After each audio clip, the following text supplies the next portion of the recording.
have a question from Prometheus UA, or rather the request.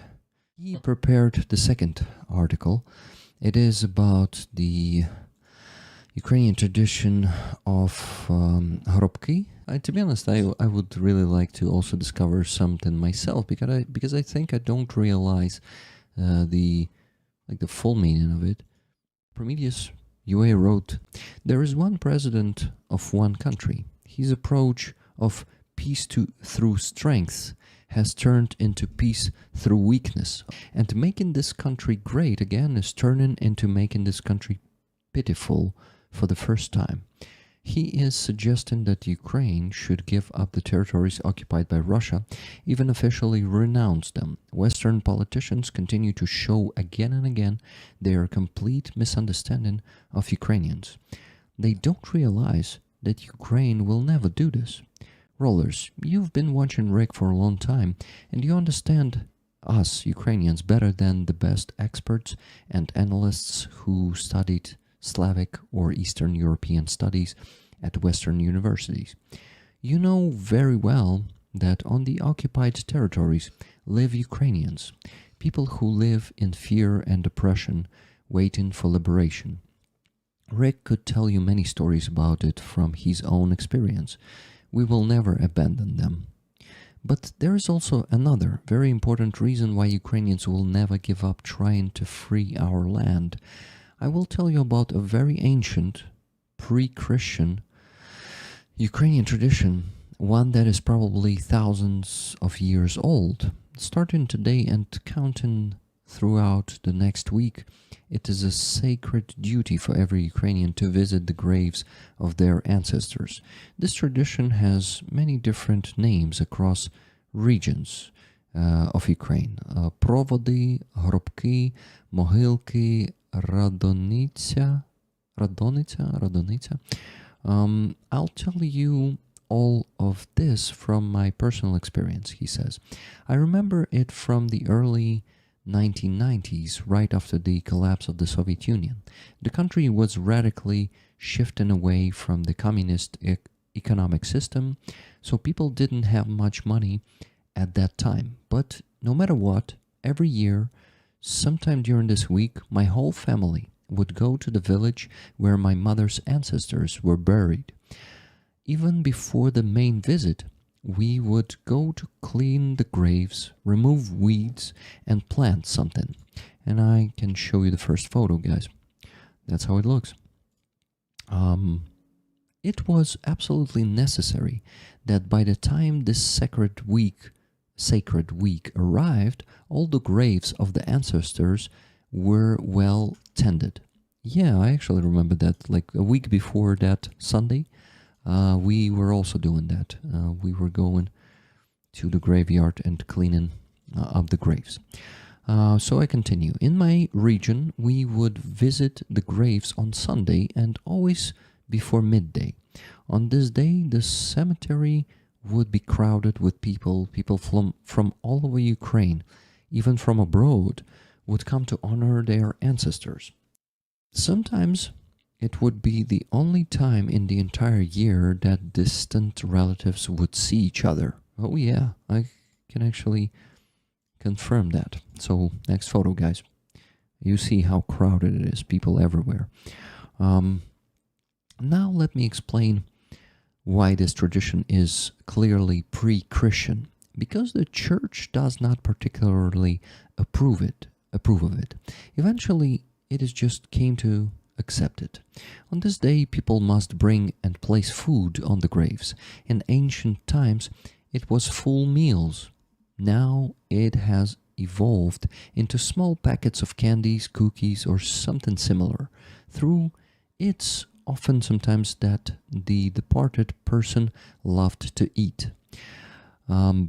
Later, I will share a personal example. Moreover, not only do people leave food on the graves, but they also eat there themselves. We believe that our ancestors returned to visit us on this day and that we all must reunite and share food together. In ancient times, people would simply sit on the grass around the graves. Okay, here it is. Yeah, that's how it looked.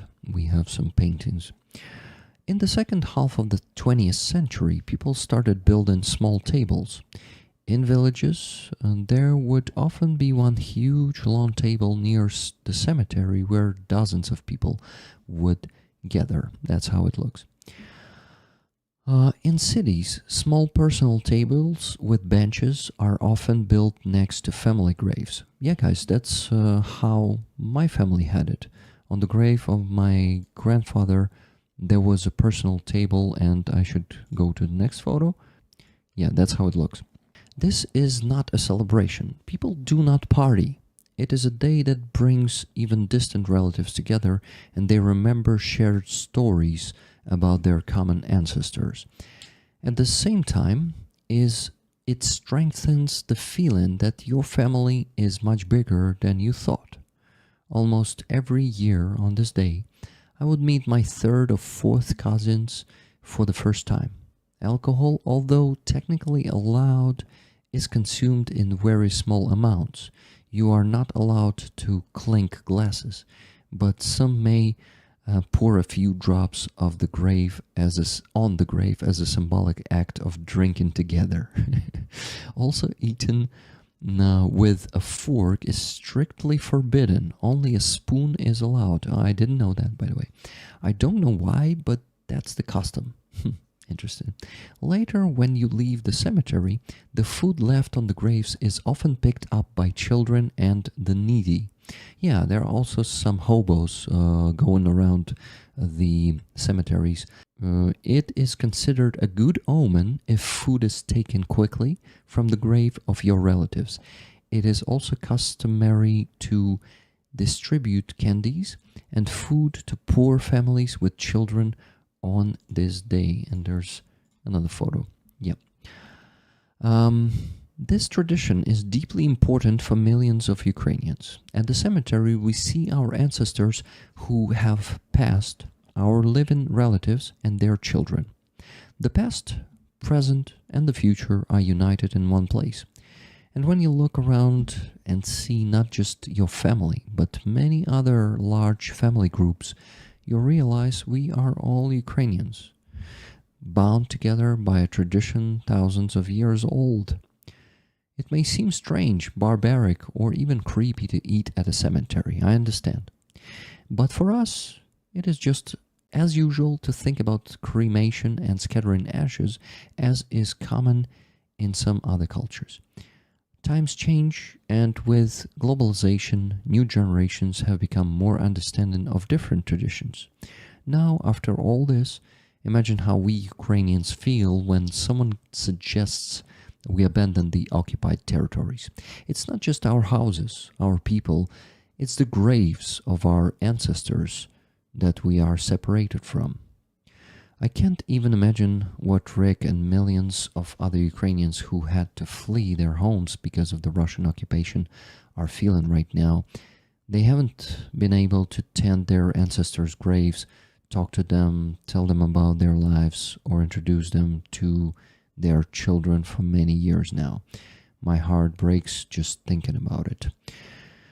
That's why we will never, ever abandon the idea of liberating our land, no matter how long it takes. Sometimes journalists, especially Western ones, ask their guests, "What's the first thing you will do after victory?" I know exactly what I will do. The very first thing, I will visit the graves of all my ancestors and of people I knew who were killed by the Russians. I will place beer and dried fish at my uncle's grave, my favorite. I will bring something special to every grave. I will talk for a long time and finally allow myself to cry. I hope you will understand and accept this undoubtedly strange tradition for you, but it will help you understand us better. It will explain our motives and actions. I know that people all around the world are watching Rick, people of different countries and traditions, I would be grateful if under the video you would share your own stories about honoring your ancestors, whether it's it's a national tradition or a deeply personal one unique to your family. I believe that learning about these kinds of details brings all of us closer, as if we aren't separated by thousands of kilometers speaking different languages. It makes us all part of one big family. Well, Prometheus, very well described tradition with also, something that I can relate to. For example, that a lot of people, first thing you ask them what they will do, what's the first thing they will do after the victory, they say they will visit the graves. If you ask soldiers, they usually say the graves of their brothers in arms, and if you ask civilians, they can also mention the cemetery. But one thing I want to say to finish this. To be honest, I heard it from many civilians who don't want to leave the occupation. Usually, it is the older generation. They say, "I won't leave it because my mother and father are buried here. I won't leave them." It's strange to me. I'm not from that generation. I already don't understand this. But a lot of people they cannot leave the occupation because their family members are buried there.